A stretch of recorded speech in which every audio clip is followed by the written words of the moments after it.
So welcome everybody, both online and in person. We're doing an information session today about research experiences for undergraduates or primarily summer internships. So I'm Sophia Kim. I'm the director of the Science Learning Institute here at Foothill, and I'm joined by my colleague, Dr. Yvette Campbell, who's at De Anza. Do you want to introduce yourself, Yvette?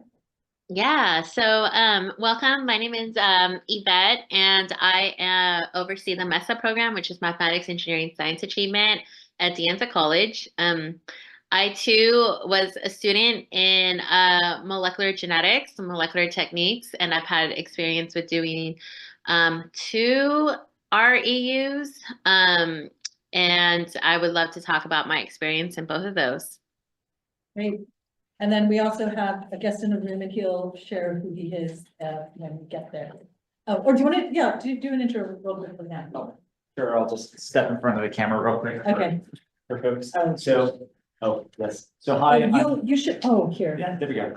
Hi, I'm Jeff Matthews. I teach astronomy at Foothill. And so while I never did an RE, I was never an REU myself, but I did used to be at a research institution where I had a lot of interactions with REU students and some interactions with the REU program. And we actually have this owl camera. I forgot to get it set up. So now you can just sit there and you'll be able to talk. So this is what we're going to talk about today. What exactly is an REU? In the room, how many of you have heard of this REU acronym? Okay, great. Then that's why you're here. The more I learn about this world of REUs, the more I realize it is an expansive world. So I think the more that you all can know about it, the better. Can you just sign in the back there? Oh, thank you. What are the benefits? How can you find these opportunities? How do you apply? And then what's next? So let's start off by just talking about what is an REU. So REU just literally is research experiences for undergraduates. That's what the acronym stands for. And basically, I don't know if you want to share screen with us. I don't think I have that. I am sharing screen. Can you not see it? Am I the only one that doesn't see it? Carlos, Sandra, can you all see? I can see it. Okay, maybe I'm not in the Weird, right. right? Sorry about that. No, that's weird if you're not able to see it. It's okay. I have the slides anyways. Okay, so REUs are predominantly, from what I hear, so I will admit, I don't have any experience with an REU myself, which is why we have some others joining us like Yvette and Jeff. But from my understanding, they're primarily summer research at a university lab or research center. They involve some kind of learning community. So it's not like you just going to one lab by yourself, but you're actually in a program with other students who are also doing research. The coolest thing that I find is that in addition to getting paid for this opportunity, you actually get paid to get there if it's not at your home area. And you get paid, you get the money to live either on campus or in the vicinity. So all of that is a pretty amazing deal, I think. Yeah, if anybody else can't see it, can you let me know? Yeah, I will. And then it's a great professional development opportunity and overall a great opportunity to network. And a little bit more, so it's a full-time research experience. As I mentioned, they're all paid, usually about 9 to 10 weeks. And one of the things that I was finding when I was doing some research is that because these REUs are really literally all over the country at universities, research centers, as I mentioned, some of them actually start earlier than our students are ready for because they're on semester systems at that school. So and Yvette and Jeff, you might have other advice, but what I recommend to people is you apply, and then if you get in, you can negotiate. Don't not apply to something if you're really like excited about it, just because the dates don't work. Jeff and Yvette, what would you say to that?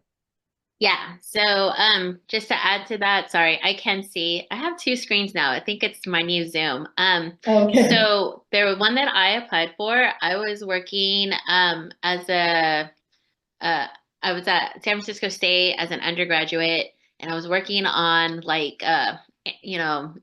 martens. They're like these Wolverine animals, right? And I was just learning like genetics techniques or what have you, and doing that.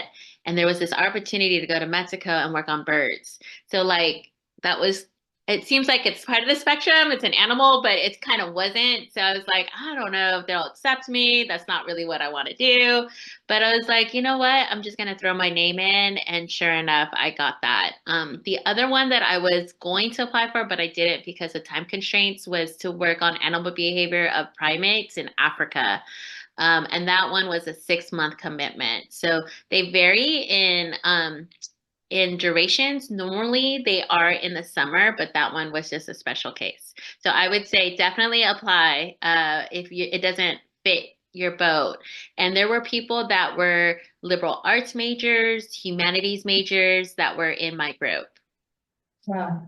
Jeff, what would your, And in regards to scheduling conflicts, yeah, these programs are inherently flexible. Like the whole research process in general is a very flexible thing. It's really, the key focus is on that one-to-one relationship that you're having with your mentor. And so if you end up missing the first part of the program, okay, you might be missing some initial workshops, you might be missing some initial icebreaker type things. But you know, with a little extra effort, that can be made up. And so do the application, you know, and then discuss like, okay, how do we deal with this time conflict? And some of that flexibility could end up coming from talking with your professors here, right? You know, if you're doing great in a course, you know, your professor might say, okay, you will probably be okay. You know, there's a chance, you know, you may be okay sort of finishing out remotely or finishing early, right? There might be some flexibility on this end as well. that's good to know. So Yeah. that's gonna be, you know, definitely on a course by course basis. Yeah. So you'll see when I get to the part where I show you some databases of REUs. Like I said, they're all over the country, maybe even all over the world, as Yvette mentioned.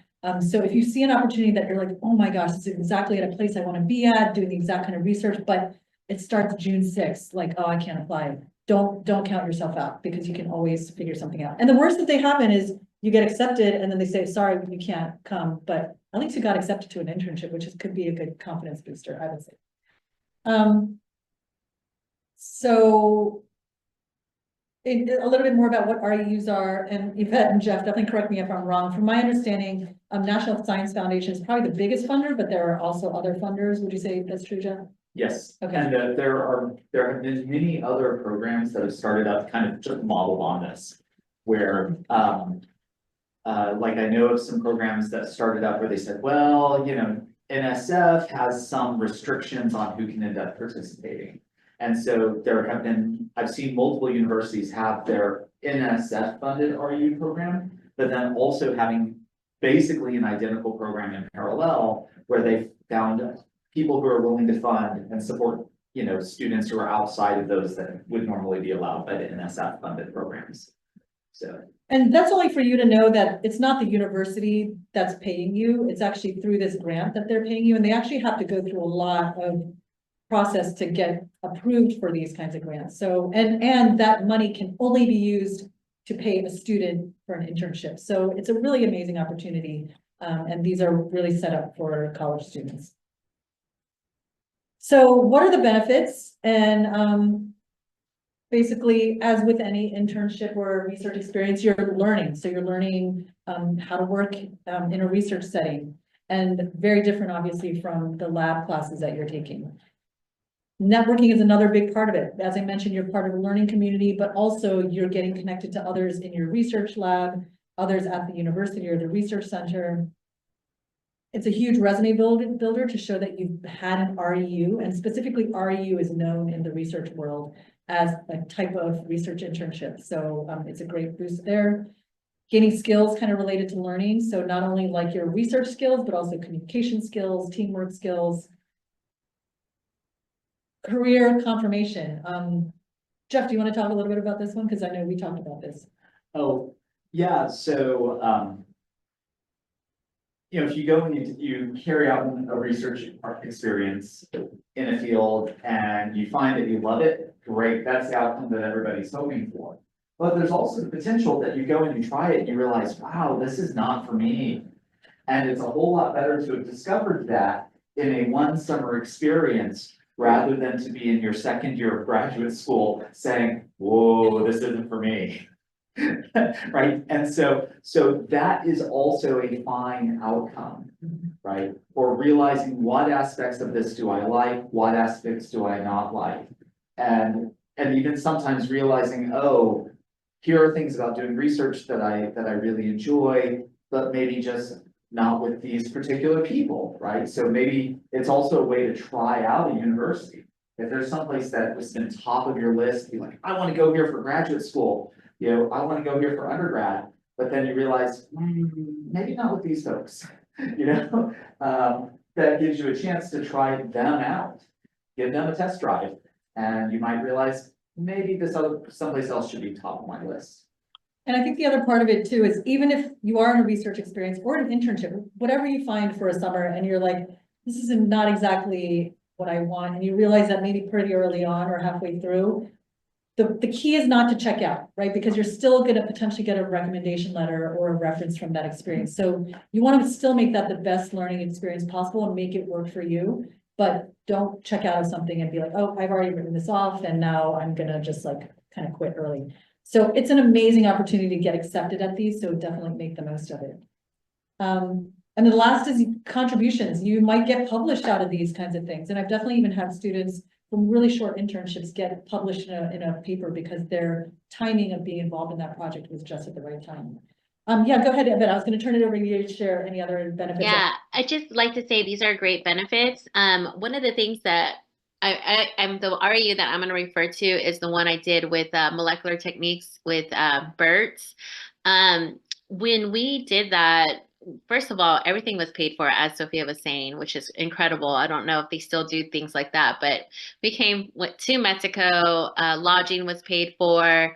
Buses were paid for. We went to a cloud forest and we did a lot of capturing birds and taking samples from them and releasing them. And then we did molecular techniques on them. And we also did it with bats. And then the person that came there that helped us, like, it was a visiting professor. I was doing my undergrad and I actually contacted him when I was done with my undergrad and did research in his lab at the Smithsonian in Washington, D.C. So it is all about networking. And I'm not like outgoing. Now I am. But when I was that age, I wasn't really outgoing. But it's really like the people you learn and the people that are around you that, you know, are going to help you in the future. Thank you. Go ahead. Kind of building off something that you said there about how you ended up going and doing research with this person again later. I saw that, back at the institute that I was at before, where we had students who had done REUs there. And then when they were applying for graduate school, there were faculty members contacting the committee and saying, hey, writing the letter of recommendation for the person that's then applying for the graduate program. Right, so it's like, oh, we can see already that there is a faculty member here who wants this person to come back and keep doing research with them. And so then that right there, it's like, why not admit them to the graduate program, right? They already have a place to land and do research.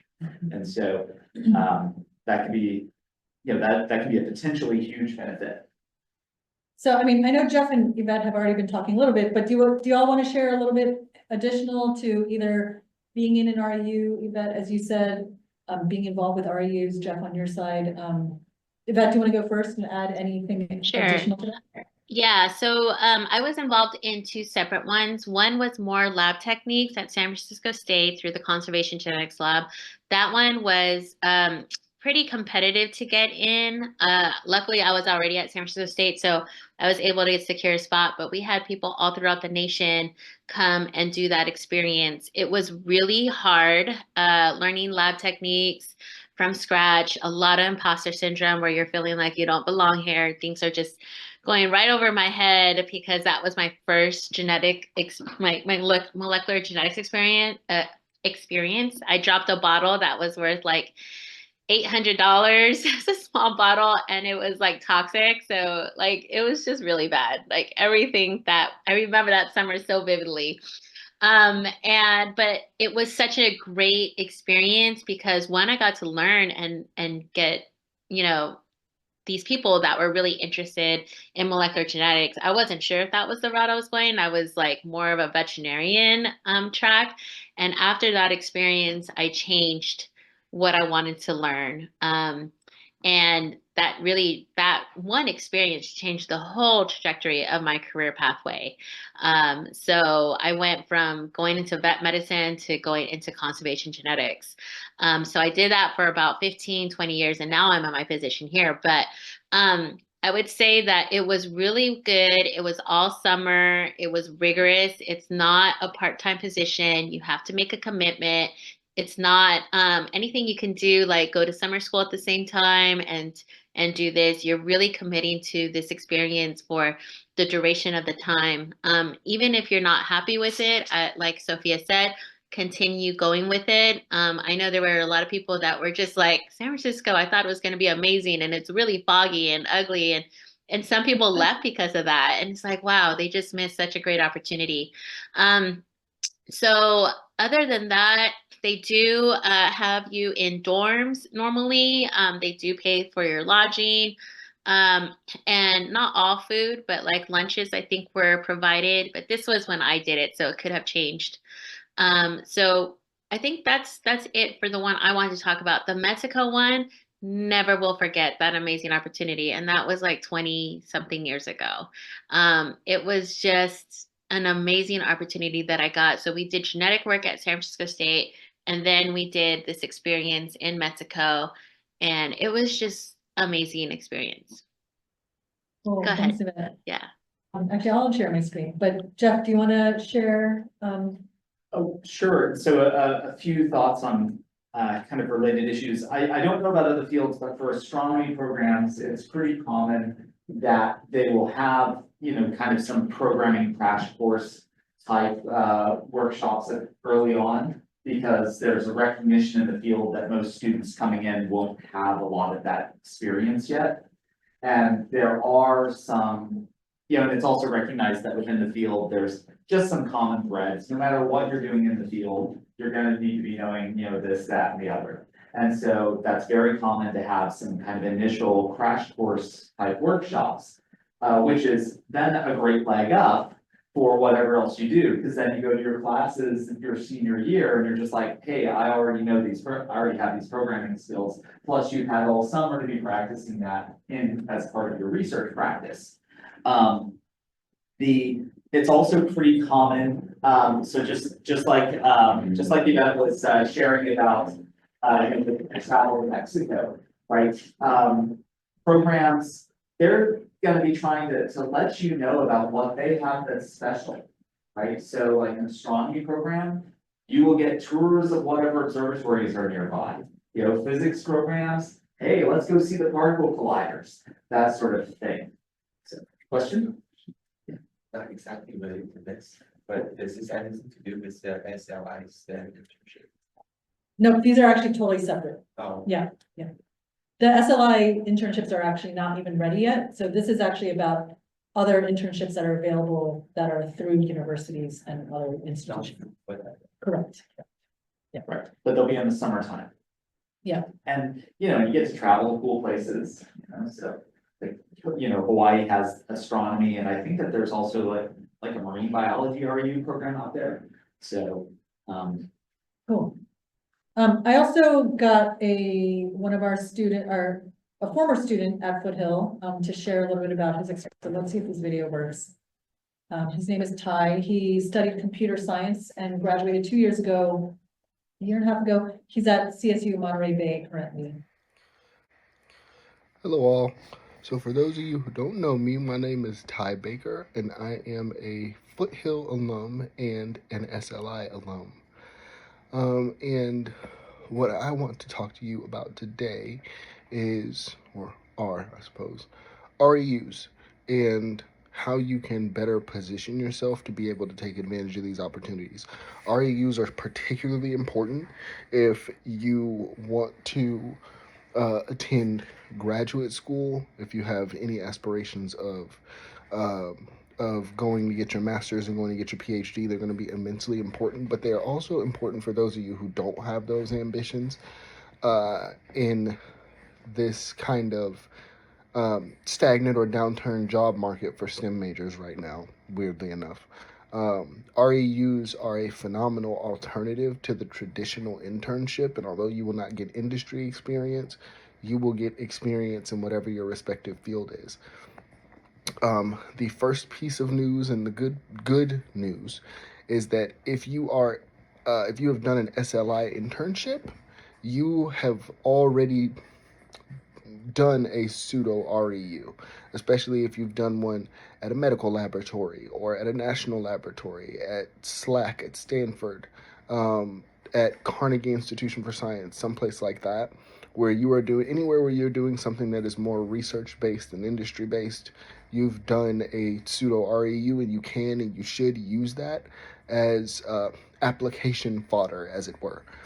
Make sure that when you're applying, you write about those things and you write about them extensively. Now, there are 3 ways to position yourself to get an REU. And I'm going to start from the most likely to be successful to, I guess, quote unquote, the least likely to be successful. And weirdly enough, the most likely way to be successful in obtaining an REU is to find a professor whose research you're interested in and email that professor directly. What you're doing is, an REU is a research experience for undergraduates, and you know who's in charge of research at universities? Professors. Find a professor whose work excites you, who you would be interested in working with or working on something in their research area, and send them an email and ask if they need help over the summer. You would be surprised how many of them will respond favorably. And even if they don't offer you a position directly, there are often ways for you to apply for REUs directly through a university that don't require you to go through some third party. And what they can do is connect you with those opportunities, which leads me to the second piece. The second most likely to be successful way to apply for an REU is to do so through the university itself. Stanford, each of the UC campuses, and even some of the CSU campuses like Cal Poly Pomona and Cal Poly SLO offer REUs directly through their campuses. They require you to do some digging, so you're going to have to do some Googling, and you're going to have to go through their websites, but almost all of them have a mechanism by which you can apply for REUs. And then last but not least is the NSF route. If you go to Google and you type in NSF REUs, it'll give you a repository, or it'll send you to a website with the repository of all of the institutions who have signed up as having REU spots for the coming year, and you can apply via those websites. It is extraordinarily competitive. So my biggest piece of advice for that is, when you're writing your applications, there's going to be an essay portion. That essay portion is going to be the most significant factor in determining whether you get your REU or not. Make sure that you start your essay early. Make sure you have it revised often, and make sure you apply before the deadline. Have a trusted professor, have a trusted advisor. I don't even care if you send them to me. Have somebody look over your essays, critique them, send them back to you, and rewrite them. And really, overall, or above all else, I guess I should say, don't think that you can't get these opportunities, especially because you are well positioned, having been a part of SLI, to take advantage of these opportunities, whereas most people are applying for REUs with no research experience or no industry experience. You will be applying to REUs with your experience from SLI. And I did personally, just to give you a little bit of my background to let you know I know what I'm talking about, I did an REU, or I did an SLI internship with Stanford, then an SLI internship with Carnegie, and then the SLI internships turned into a head TA position at Stanford, which is counted on my resume as an REU, and then an actual REU at UC Irvine last summer with Dr. Matthew Harding doing some machine learning work. So, and none of that is possible without SLI. So take your SLI experience, parlay it into a position at one of these REUs, and apply early and apply often. Apply to as many programs as you can, and be sure to dig into these things. But take advantage of the University of California system. It's what it's here for. It's here for you guys.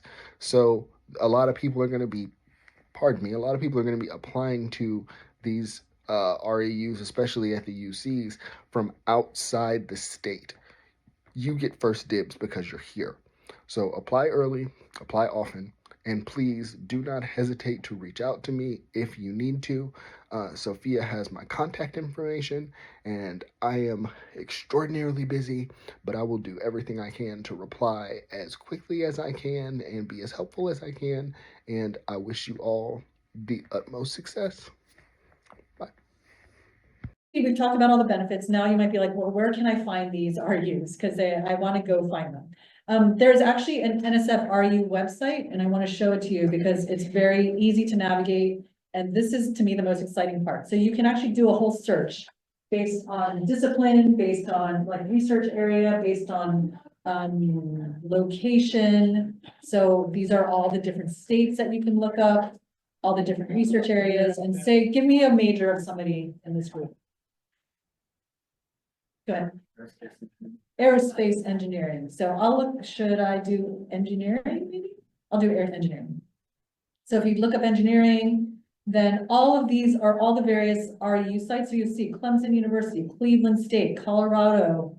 And there's 150 opportunities just in engineering alone. So then you go into the RU site, Johns Hopkins, in Baltimore, Maryland. And if you're like, wow, I never thought that I'd do a summer opportunity somewhere else, but this is kind of a cool, almost study abroad opportunity to get everything covered and everything paid for, and just check out a different part of the country. So maybe this is one we want to go check out Louisiana, and then you go into it and it provides a little bit more. When I was on this site, some of the links are a little broken, so you could just take that title and do a Google search for it instead and see if there's more updated information. But this is one amazing resource. And I'm going to send this slide deck out to everybody, but you can also just look up NSF RU's website and you can find that yourselves. This is another site. It's called RU Finder. And Jeff, whenever you need to go, this is a website that's kind of targeted at different groups of college students. So there's actually, I saw a question in the chat about whether these RUs are for international students. Yvette, do you know, or Jeff, are international students eligible for RUs? So it says United States citizens or permanent residents required by NSF guidelines. Okay. So I'm guessing no, unless you have that exception.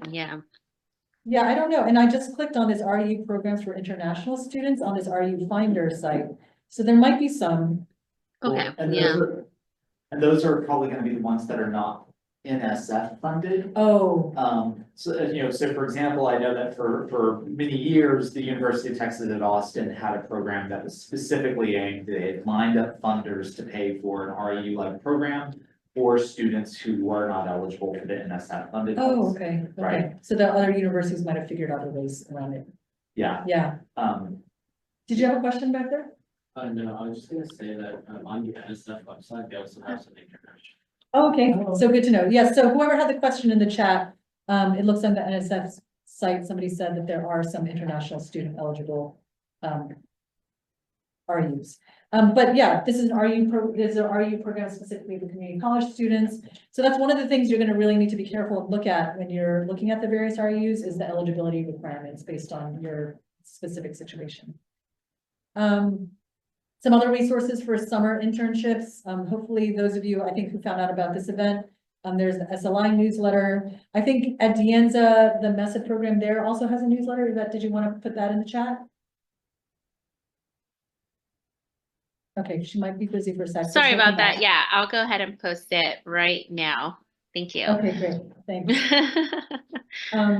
If you're interested in medical research, there's actually a website, the Association of American Medical Colleges. that has specific research opportunities. And then there is this kind of general website called Institute for Broadening Participation, and they've got additional research opportunities. So there is no shortage of opportunities out there to apply for. You just have to go into them and then actually do the hard work of applying. Jeff, do you have anything else to say about like finding the research opportunities? I think, the only thing I would add is, sort of broaden your own interests. If you don't go into it with like, I want to do this very narrow research topic. Allow yourself to look at opportunities that are neighboring, right? Because the fundamental skills that you develop are going to be broadly applicable. And so, if you're like super interested in lasers, consider doing some other research too, right? Don't apply to only the 2 programs that specifically say lasers. Apply to other stuff, because those skills that you're learning, you're going to be able to use them for anything. Yeah, Yvette, go ahead. Hi, sorry. So yeah, I was wondering if I can share screen really quick. Yeah. Just for a second, because as you're mentioning this, it hold on, let me see if I can share now. What I did before this, I was like, San Francisco State has so many REUs, but it wasn't in that REU page, or it was hard to find. So what I did was I just Googled San Francisco State REU, that's it. And then I came up to this page, and you can see there's so many. This is for summer 2024. They said that for summer 2025, they're not accepting applications yet, but pending renewal. So I would check back in January. But there's so many different people that have been involved in 2024 that you can just read through. So say you're thinking of going to San Francisco State, and you're like, let me see if they have REUs there, just Google it, or UCLA, Google REUs. So I did that with San Jose State, because I know a lot of students go to San Jose State. And this was the first hit that I got for REUs. So maybe this is the one, I can't remember which one I did, but obviously you can see there's a lot of opportunities here. But something that also made me think, and this is like plan B, sorry, is if anything, especially if you're not qualified for certain REUs, you can always look into just contacting faculty and asking, hey, is it possible to do research with you? Now, they might not allow it. They might say that they're strapped. You won't most likely get paid, but those are opportunities. So when I Googled this, I found this in San Jose State University on how to do this and how to approach this. So I thought that was kind of cool, and I wanted to add that in here. Yeah, and actually to add on to that, Yvette, thanks for sharing. What I've also told students, once you figure out where you're going to transfer to, for those of you who are transferring this coming fall, is like, say I'm going to be going to UC Santa Cruz and I've already declared and I've accepted, is to just start looking through the Santa Cruz web pages of your discipline into the research opportunities for those faculty, and then email them and say, hey, I'm going to be coming to Santa Cruz in the fall. I'm a transfer student from Foothill. Do you have any research opportunities for the summer or in the fall? Because they know you're coming, which means they might be more invested in training you in the summer as on board to like starting in the new year. Yeah, and at UC Santa Cruz, when I was doing my PhD there, I hosted a student from Cabrillo College. So they just contacted me. It was like, and I was like, I can always use help in the lab. Definitely. Come on in. Let me show you what to do. So, yep. Yeah, great. So I'm just going to do a quick overview on the application process.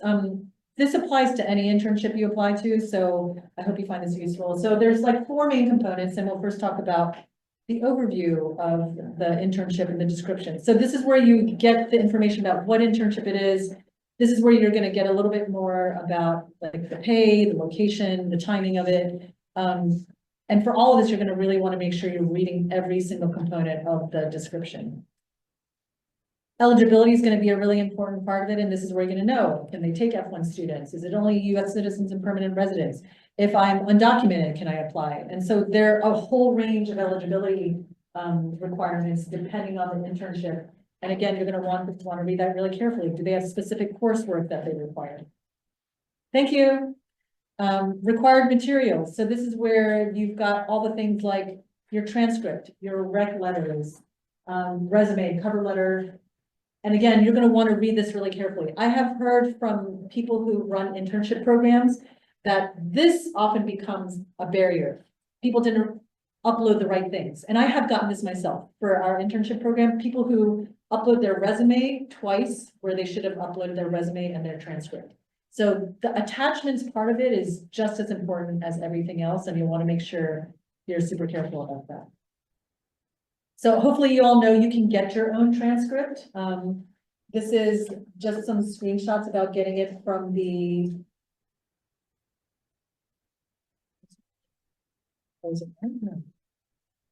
so you can get it off of your My Portal, and this is the unofficial. So if it requires an official one, you can still get an official one also through My Portal. I just want to give a couple tips about recommendation letters. So I know we're at the end of the quarter, and maybe you're thinking of applying for internships, but you don't know quite yet because maybe you haven't had time this quarter. Just know that right when we hit the ground running in winter quarter, there are deadlines that are literally like back to back, January, February, March, for all these summer opportunities.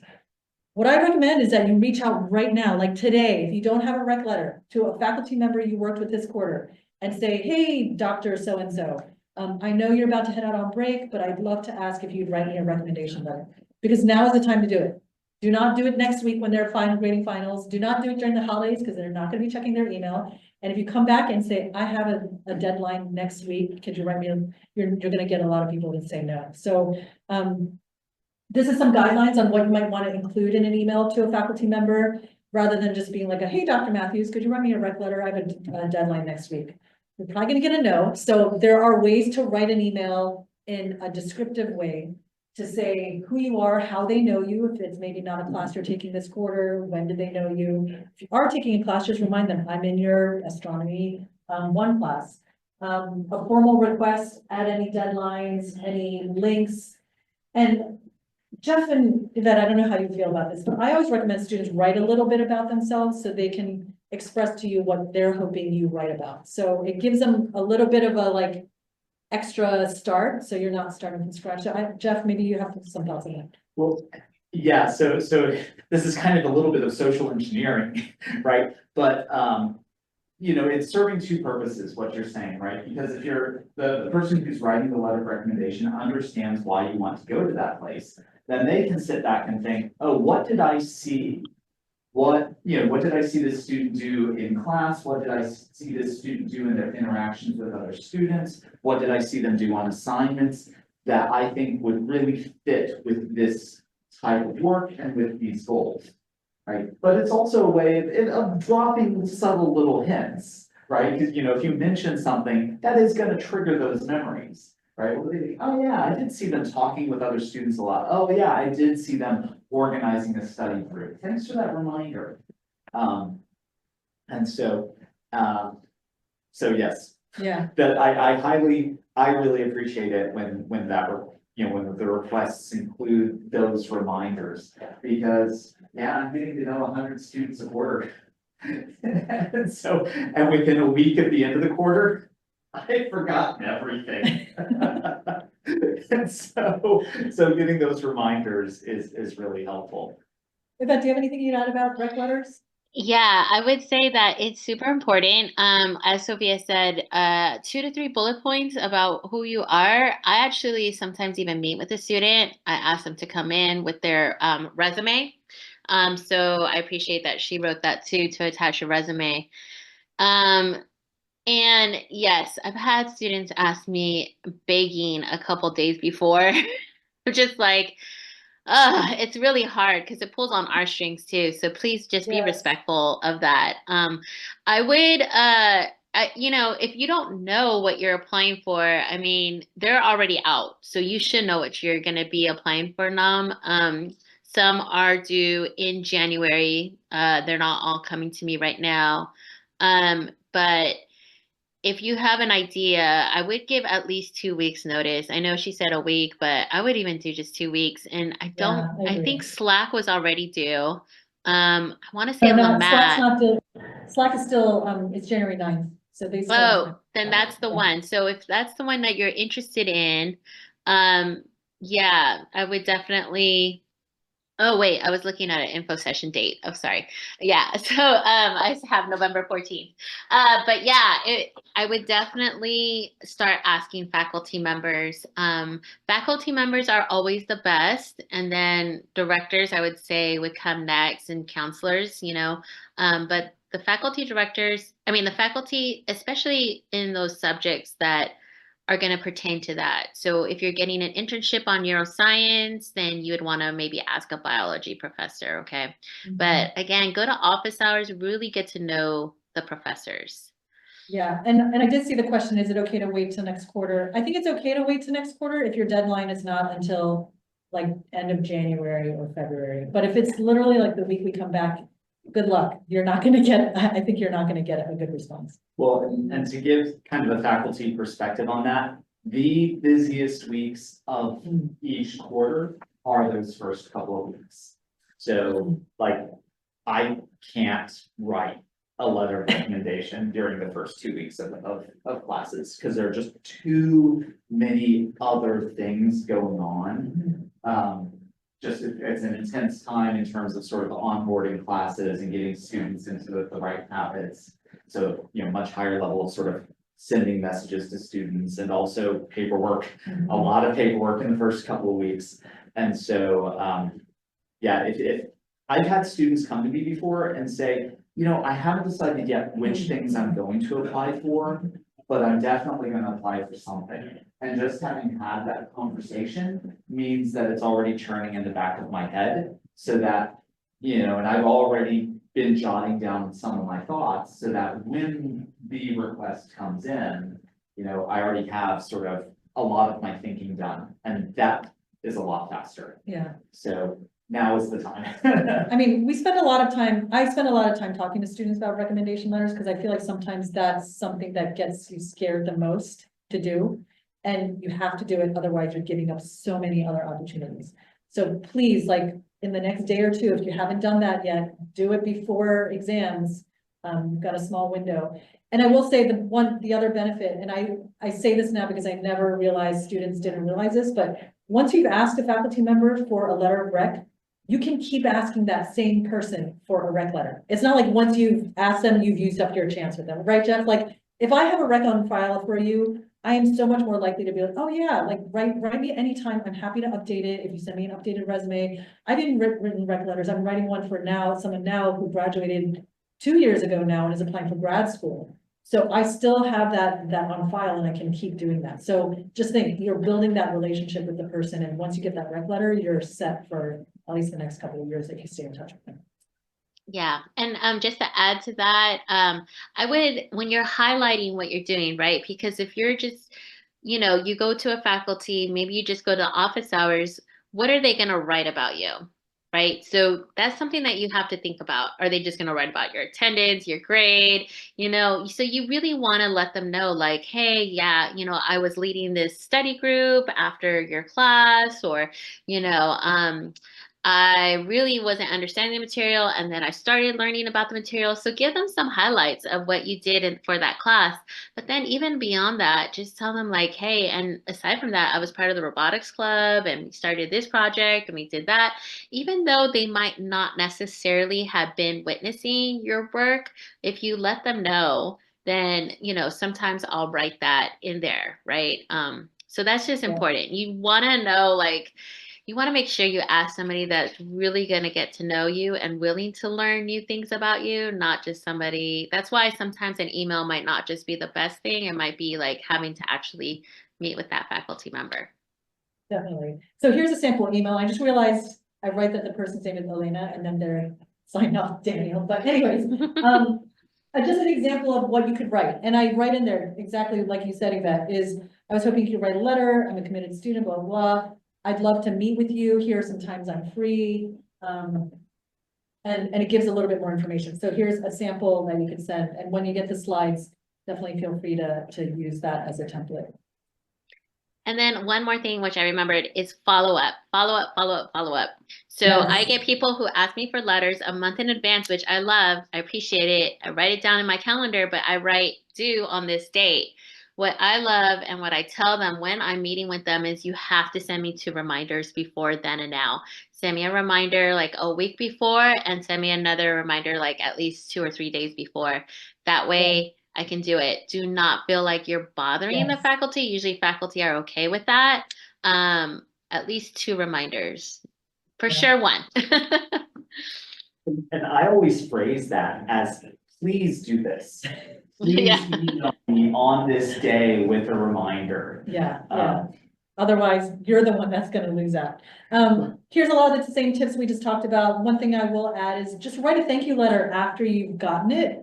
Because I can't tell you how many I've written. I've gotten maybe 5 thank you letters in my life of maybe close to 100 letters that I've written over time. So it's always super appreciated when you write a thank you email. And then keep them posted about whether you get that opportunity or not. I think often I don't hear that back from people either. So just the ongoing relationship, I can't tell you how important that is. Okay, then the last component is the application itself, which is often the basics. That's your name, your basic information. Just remember, fill it out accurately and completely. And really you want to not skip anything. So what's next? You want to get organized. One of the things I recommend for people is just create a whole folder dedicated to internship stuff, whether that's going to be your cover letters, it's going to be your essays, it's going to be your resume.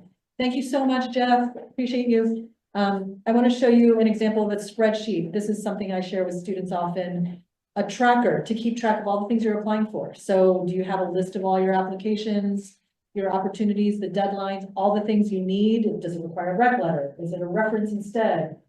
Essays, is there a contact person? And this is just one way to stay organized, because hopefully you're applying to more than one, because you might not get into that one, so you want to increase your chances. So this will be available in that in the slide deck for you to give a try for. Start going through the websites now, especially since you're all about to go on break. You have some time, set aside that time to start the process. And as I said, ask for your letters of rec now, work on downloading your transcript if that's relevant, update your resume, because some require you for the resume. You want to make sure that's as updated as possible. And then look at the application in advance to see if there's any essay questions that you need to. And then I want to show you that you all are the first to get to see this. So SLI, you know, we have all these different resources. I think most of you are on this newsletter. But we just created this new resource shell in Canvas, and I want to show you because it's meant to be a resource for students. And when you get the slide deck, you'll see the link for it. But it's a whole Canvas shell that's open that you can access. You don't have to be a student in it. And we've got a whole bunch of information, a guide around resumes, a guide around internships, personal essays, cover letters. We've actually got all those links that are related to the REUs posted in here for easy access if you don't find those links. So this is something we just are launching at the end of this quarter and want to make it as a resource for students. So when you get the slide deck, you will get access to that. And finally, I just want to remind you, you have to make the time. What I tell people, if you really are serious about getting an internship, you cannot make the excuse of, I'm too busy, I have transfer apps. I know many of those are done. I'm too busy, I've got 4 classes I'm taking, because those opportunities and those deadlines are going to pass you by. So what I always recommend is maybe set aside 2 hours a week that you're focused on internship stuff, whether it's the research, cleaning up your resume, all of the different things you have to do. But if you don't make the time, those deadlines are going to fly by, and it'll be April.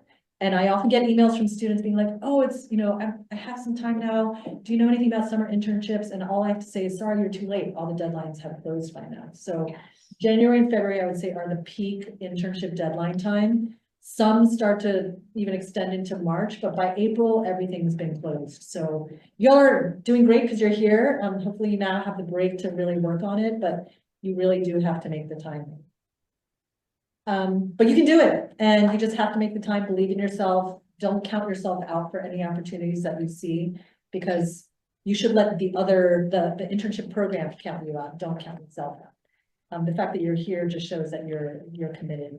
And I think we've already sold the benefits of doing an internship. It's really about learning by doing. And I think that's it. So Yvette, anything you want to add as we finish up? It's so funny that you say that because we just felt like all our resources are all over the place. So we made ourselves a Canvas shell that we just launched last week. So it's funny. Oh, cool. And if I can share screen one more time, we're also working. This is our next week project. And in just exactly what you were saying, Sophia, but we're gonna open this up for our students. So this will be on our website. This is outdated. But what we're hoping, because a lot of our students are complaining that we're just throwing a bunch of internship opportunities left and right. So we want to have it all in one database so that students can open it and just kind of look through older ones that have passed or newer ones or what to anticipate for the following year. So if you sign up for the newsletter, that'll be in there. Plus, I think we're going to have it on our website too. One of the other things that I want to mention is there's a difference between a letter of recommendation and a reference. No matter if you're putting somebody's name down, they need to know that they're going to be part of this, right? So there's many times where I've gotten a call about a reference and I'm like, I do remember that person. And then I'm like, oh my gosh, so I'm caught off guard. I don't know what they applied for. I don't sometimes even remember who they are. So even if I know it's so simple just to put somebody's name in there and their email or their phone number, but please let them know, hey, is it okay to put you for a reference? And the same thing as Sophia said, this is what I'm applying for. This is why I think I'm going to be great, because they do call us. They do sometimes, not all the time, but they do sometimes call us. And there's many times where I've been kept off guard or caught off guard. Me too. Me too. Yeah. Yeah. That's it. Any questions? Yeah. Anybody have any questions either in the room or on the Zoom? Go ahead. Would you have any like recommendations for writing essays specifically? Like, should it be more like personal or should it be more like focused on your like skills or something? It's definitely whatever they're asking. So it might be anything, like I'm thinking about the Slack internship, which is due right after break. They have some pretty specific questions about, so for example, what are some of your research interests? If they ask a question like that, then it's so important for you to actually go to the website and look at what their research areas are and then talk about those interests. So same thing, if that comes up in an REU and they're like, what are your research interests? You're definitely going to want to go to that website of that university's REUs and see what are their research areas. So it's just really important. Make sure you read the question really carefully and you're answering all the parts of it. So I think that would be the biggest thing. I know AI tools are coming up a lot around writing personal statements and things. So just know it is, I would say, maybe it's getting harder, but I would say it's easy for me to tell when an essay has been written by AI. Because I mean, you all can read stuff, right? Like you can tell it doesn't sound personal and it just kind of sounds like canned language. So I want to caution you about using AI, especially just a copy and paste. But use it to help you brainstorm. I think that's totally legit. Just don't use it to write your essays. So that was a little bit extra than I gave you, but go ahead. So some of the essays are asking about like previous research experience. Oh, yeah, yeah. So if this is a first research experience, or like, for example, I'm planning to do like a project next quarter. Mhm. Yeah, so just so people on Zoom, I realized the last question was they were asking, how to answer essay questions. That's why I gave that. So this next question was, what do you do if the question is like, what are your past research experiences? So I say you be honest, but then also build on that. So if you say, I've never had an official research experience, but I am going to be working on a project, or I've done my own self-study, or you can maybe, I mean, I don't think it's even a bad thing to talk about experience you've had in lab classes and maybe just talk about why you found it so interesting. Or there was especially a lab experiment that I did that I found incredibly interesting, and that's why my interest is now in this area. So I think you can turn a no answer into a little bit of extra elaboration.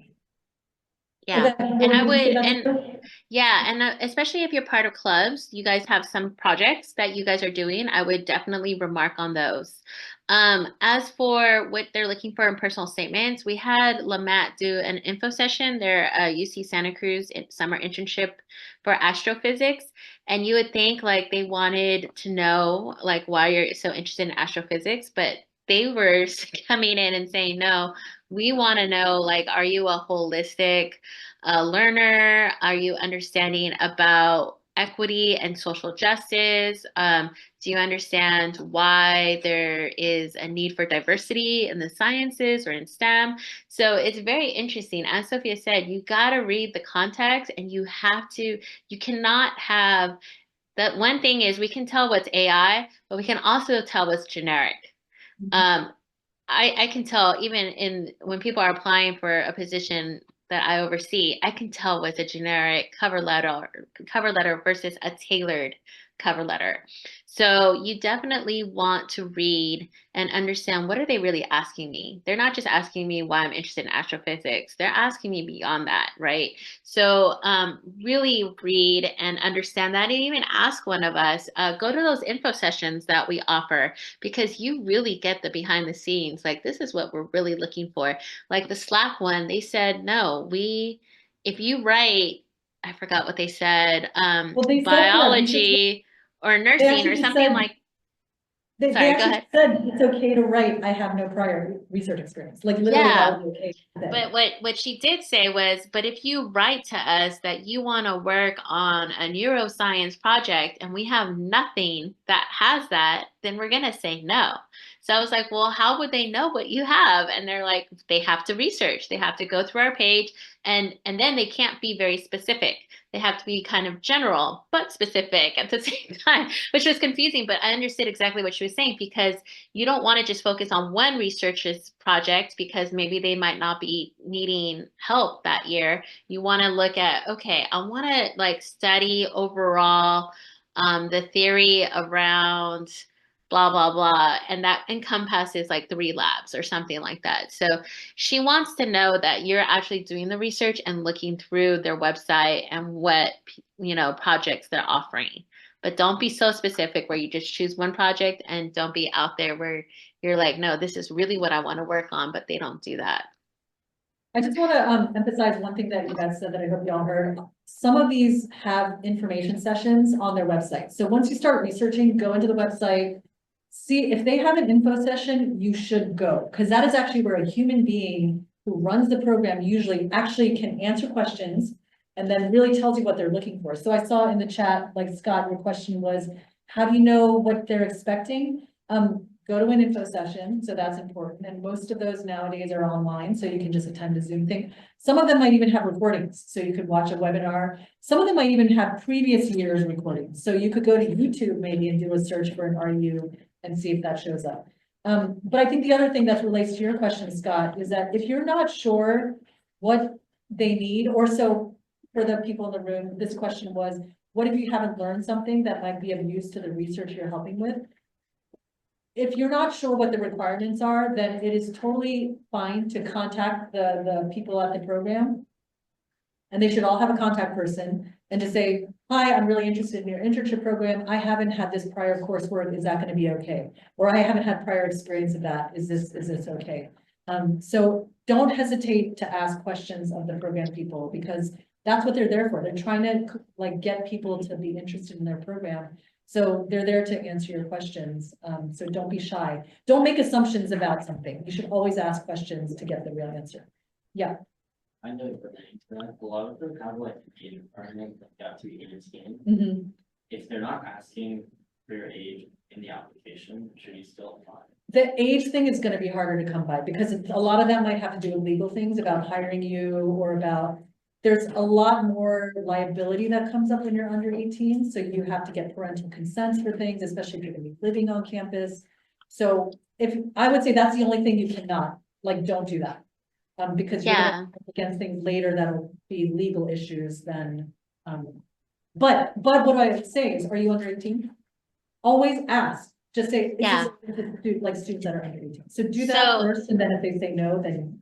Yeah, so for Slack, one of our students was underage at the time of application and spoke to the program director, but that was, this might not be the same instance. So, you definitely have to ask. And the program director said at the time of the internship start, you have to be 18. So there's always exceptions, and it never hurts to ask. Yeah, always ask first though, if you're not sure. in the chat, there's a question about, it says, when we're emailing faculty about letters of recommendation, this is a good question. If we're applying to multiple internships, is the expectation that the letter of recommendation that they use, that us and the faculty write is a general one? In other words, is a letter of rec expected by the REUs to not be specific to a particular internship? I would say, and Yvette, correct me if I'm wrong, but I definitely write one rec letter.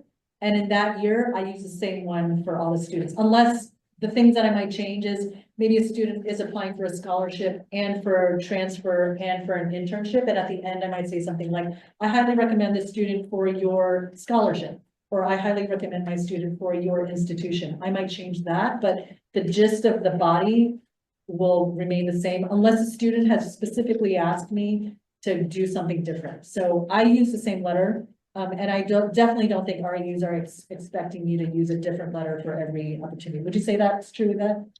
Yeah, so I would ask if they can make a table and they can just list all the different ones they want me to write a letter of recommendation for. Don't go crazy. More than 5 is too many.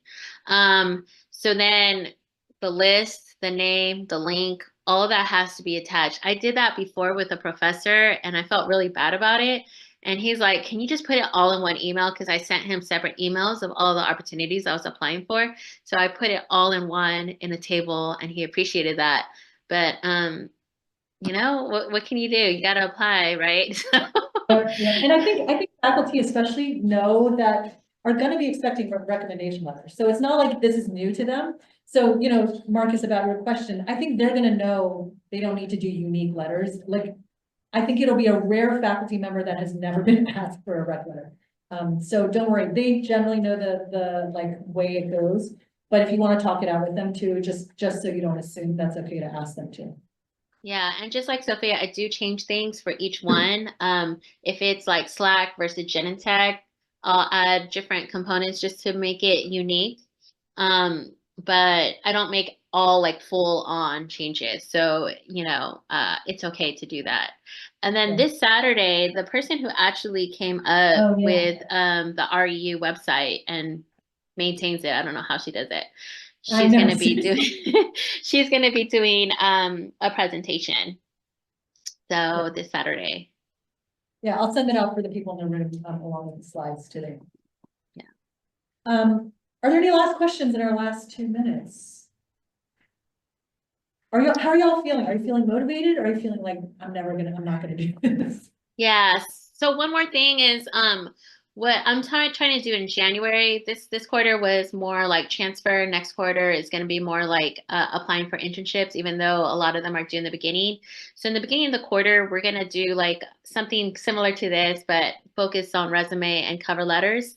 And then we're going to have open workshops for people to come and we'll actually look at your resume. Like we'll sit with you one-on-one to do that. So if you again, sign up for the newsletter. We'll have it there, just like an open workshop, but you have to have your resume kind of done.